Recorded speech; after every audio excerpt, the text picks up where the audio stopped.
दोस्तों, मेरा नाम है कुमकुम बिनवाल।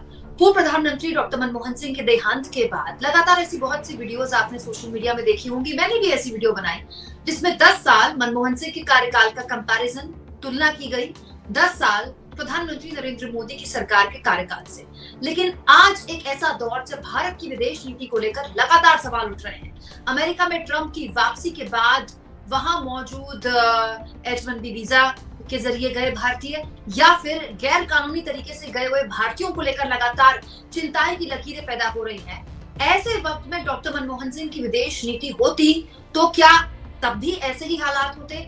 ये एक मौजूद सवाल है और इस सवाल पर चर्चा करनी इसीलिए भी जरूरी है दोस्तों, क्योंकि ट्रंप जिस तरह की बयानबाजी कर रहे हैं वो 1, 2, 3 दिन के लिए नहीं है। ट्रंप अगले 4 साल अमेरिका के राष्ट्रपति रहने वाले हैं और जो जिस तरह की बयानबाजी और जिस तरह के संकेत उनकी तरफ से मिल रहे हैं वो भारत के लिए जाहिर तौर पर बहुत सुखद और मधुर तो है नहीं। तो इस मुद्दे पर विस्तार से चर्चा करने के लिए मेरे साथ वरिष्ठ पत्रकार और वर्ल्ड पॉलिटिक्स के बहुत गहरी जानकारी रखने वाले अनिल शर्मा जी जुड़े हुए हैं। अनिल सर, आज जब विदेश नीति के बारे में चर्चा हो रही है, अमेरिका भारत के रिश्तों के बारे में चर्चा हो रही है, तो फिर डॉक्टर मनमोहन सिंह को क्यों ना याद किया जाए? इसीलिए भी क्योंकि क्या वो दौर अलग था, ये दौर अलग है, या फिर वो विदेश नीति अलग थी, ये विदेश नीति अलग है? क्योंकि डॉक्टर मनमोहन सिंह के वक्त में डॉक्टर मनमोहन सिंह ने भी अलग अलग राष्ट्रपतियों के साथ काम किया अमेरिका में, लेकिन हमने उस वक्त कभी इस तरह का टकराव नहीं देखा। टकराव तो खैर नहीं है ये, लेकिन अमेरिका खुलेआम 18,000 लोगों को भारत भेजने की बात कर रहा है। विदेश मंत्री कह रहे हैं कि हाँ, हम एक्सेप्ट करने को भी तैयार हैं। ये हम किस ओर जा रहे हैं? कितना खतरनाक है ये? देखिए, एक से तो मनमोहन सिंह जी का दौर अलग था, पहली बात ये। दूसरी बात, उस टाइम आपको याद होगा तो ओबामा प्रेसिडेंट हुआ करते थे और ओबामा के हर समय ओबामा की स्पीच में आप पाएंगे कि मनमोहन सिंह की वो बहुत ज्यादा रिस्पेक्ट करते थे। As a economist, as a person वो बहुत रिस्पेक्ट करते थे उनकी, मनमोहन सिंह की। वो उनको एक लीडर मानते थे जिसको इकोनॉमिक्स बड़ी अच्छी समझ में आती है, पूरे वर्ल्ड को वो संभाल सकते हैं, क्योंकि उस टाइम हर कंट्री जो थी वो नीचे की तरफ जा रही थी और एक इंडिया था जो ग्रो कर रहा था, तो इसलिए उनकी बड़ी तारीफ हुआ करती थी। दूसरी बात ये मुझे लगता है कि एक दौर अलग था, ये बात बिल्कुल सही है। फॉरेन पॉलिसी में आपको बोलूं, फॉरेन पॉलिसी में कुछ चेंजेस आए, उसका नुकसान हमें उठाना पड़ रहा है। आप अमेरिका तो बहुत दूर है हमारे से, हम आसपास के देशों को देख लें तो फॉरेन पॉलिसी में तो दिक्कतें आई ही हैं। आप कोई कंट्री उठा के देख लीजिए, चाहे वो बांग्लादेश हो, चाहे वो म्यांमार हो, चाहे वो पाकिस्तान हो, हमारे में अंतर आया है, इसमें कोई शक नहीं है, अंतर आया है। और ट्रंप की नाराजगी से हमारी फॉरेन पॉलिसी को थोड़ा ट्वीक, अब ट्वीक को हिंदी में कैसे समझाऊं, थोड़ा चेंज, कहीं मॉडिफाई करना पड़ेगा। देखिए, कल से एक चीज चला रखी है आपके गोदी मीडिया चैनल्स ने कि या तो मोदी जी को वहां बुलाया जाएगा और बहुत बड़ा इवेंट करा जाएगा, या मोदी जी इंडिया आएंगे। ये मेरे समझ के परे, क्योंकि अभी तक ऐसा कोई ट्रंप अभी तक ऐसा कोई अनाउंसमेंट कहीं से सुनने को नहीं आया, ना फॉरेन मिनिस्ट्री से ऐसी कोई आवाज आई, पर गोदी मीडिया इसको कंटिन्यूअसली चला रहा है। और आज के अखबारों में भी आप देखें तो कहीं ना कहीं एक छोटी न्यूज बन के फ्रंट पेज पे है। तो कहीं कवर अप करने की कोशिश की जा रही है। जो ये फेलियर हुआ, जो बुलाया नहीं गया मोदी जी को उनके वोट टेकिंग सेरेमनी में, उसका मुझे लगता है उसका खामियाजा हमें भुगतना पड़ रहा है। ये 18,000 जो भेजे जा रहे हैं, मैं बोलता हूं बिल्कुल गलत है। इलीगल हो आप लीगल नहीं हो, आप गए कैसे? पहली बात तो ये, इनका जाना ही गलत था।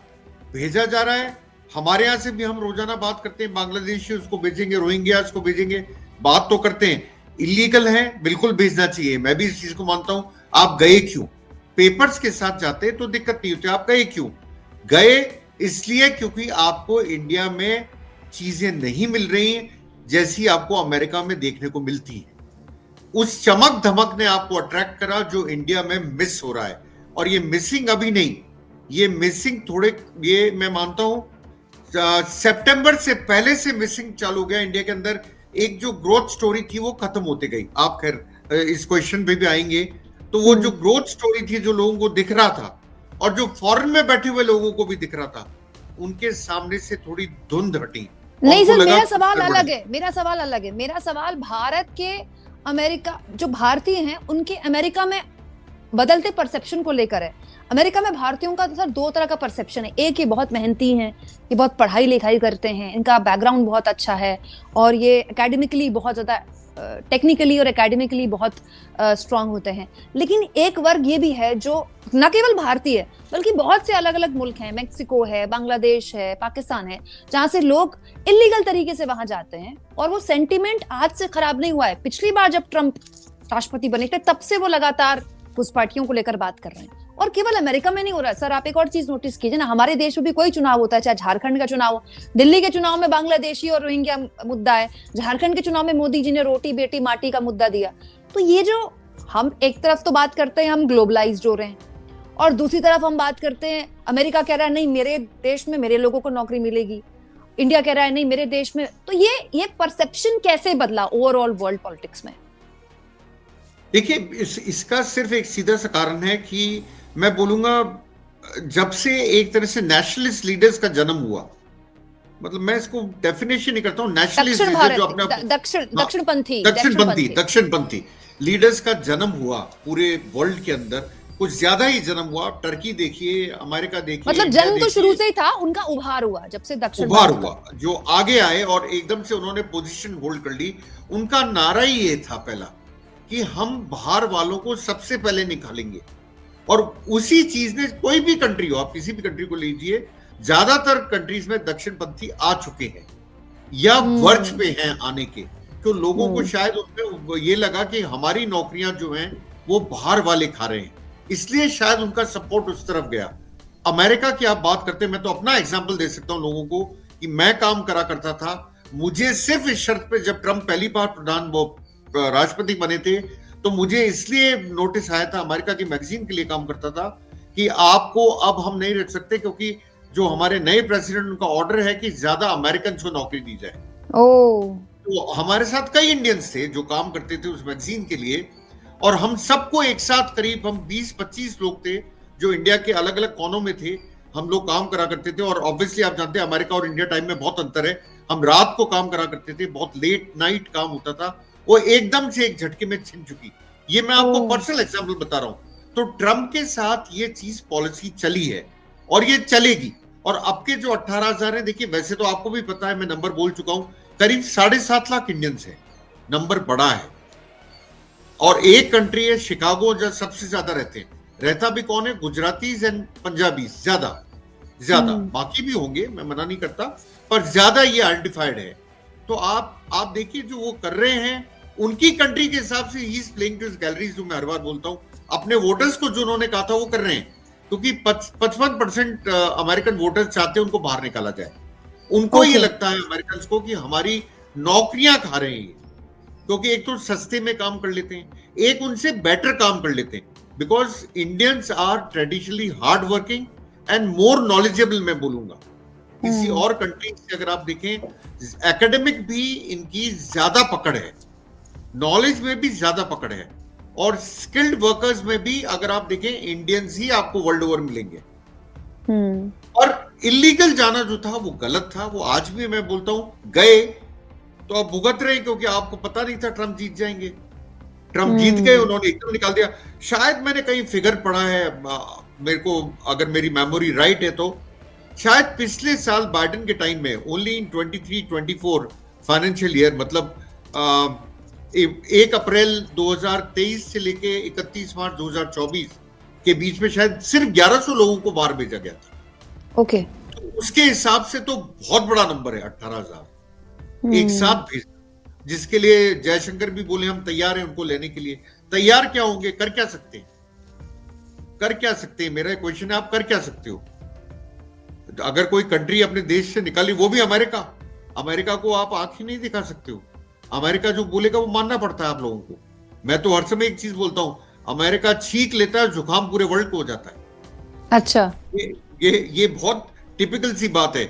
वहां बैठे हुए छींक आती है और पूरा वर्ल्ड जो है बीमार हो जाता है, उनको बुखार आने लग जाता है, तो जुकाम हो जाता है। तो ये सिचुएशन है अमेरिका की, आप लोगों को ये समझना पड़ेगा। सर लेकिन रियलिटी चेक भी कर लेते हैं, ये भी तो सच है कि वहां पर, मैं बिल्कुल सपोर्ट नहीं कर रही इलीगल तरीके से जो भी वहां जाए, चाहे वो किसी भी देश का है, वो गलत है। लेकिन वो लोग जो वहां जा रहे हैं, बहुत से लोग क्रिमिनल्स भी होते हैं, लेकिन ज्यादातर लोग बहुत मेहनती होते हैं, वो वहां बहुत कम में काम कर रहे हैं। दूसरा, वो लोग जो पूरे डॉक्यूमेंट्स के साथ वहां जा रहे हैं, H1B वीजा के जरिए, स्टूडेंट वीजा के जरिए, वो लोग भी बहुत स्किल्ड होते हैं। AI टेक्नोलॉजी कह लीजिए या सॉफ्टवेयर टेक्नोलॉजी कह लीजिए, उसमें बहुत पारंगत हैं हम भारतीय। ठीक है, आप भारतीयों पर तो लगाम लगा लेंगे, हमारे जैसे देशों से आपको लोग नहीं चाहिए, लेकिन अमेरिका के पास इतनी वर्क फोर्स है क्या? देखिए, वर्क फोर्स होना नहीं होना सेकंड बात है। मैं आपको बताऊं सबसे बड़ी प्रॉब्लम क्या है, चाहे अमेरिका हो, आपने अगर भी लेटली देखा हो तो फिनलैंड जैसी कंट्री जो है वो स्किल्ड वर्कर्स को मांग रही है। फिनलैंड बहुत छोटी कंट्री है, छोटी कंट्री, वो स्किल्ड वर्कर्स को मांग रही है। इससे आप अंदाजा लगा लीजिए कि स्किल्ड वर्कर्स की कमी वर्ल्ड ओवर कितनी ज्यादा है, और स्किल्ड वर्कर्स इंडिया में सबसे ज्यादा है। मैं ये मानता हूं हमारे यहाँ स्किलिंग अच्छी है लोगों में, यहां स्कोप नहीं है, वहां स्कोप है। मैं फिनलैंड और अमेरिका का कोई कंपैरिजन नहीं है, ईमानदारी की बात है। एक कंट्री इतनी सी, एक कंट्री बहुत बड़ी, ट्रैवलिंग में बहुत टाइम निकल जाता है। अगर आप फ्लाइट से भी जाते हैं from one country to one state to another, आपको फ्लाइट में टाइम मिल जाता है, one city to another city time में निकल जाता है। बहुत बड़ी कंट्री है। आपका कहना ठीक है, अमेरिका के पास क्या है, मैं बोलूंगा नहीं है, पर अमेरिका ये चाहता है कि हम इलीगल की जगह हम लीगली क्यों नहीं बुलाएं, जो यूरोपियन कंट्रीज भी कर रही हैं। आज की तारीख में जर्मनी भी मांग रही है इंडिया से स्किल्ड लेबर फोर्स, नीदरलैंड्स भी मांग रहा है, फिनलैंड भी मांग रहा है।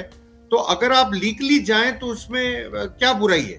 जब कंट्री लेने को तैयार होगा, मेरा मानना है कि यही लोग हो सकता है लीगली बाद में एंट्री पा जाए, क्योंकि वहां स्किल्ड लेबर की, आपका बिल्कुल कहना सही है, आपने सही पॉइंट पकड़ा है, और आपकी बात से मैं बिल्कुल सही मानता हूं कि वहां पे स्किल्ड वर्कर्स की कमी है, बिल्कुल नहीं मिलते।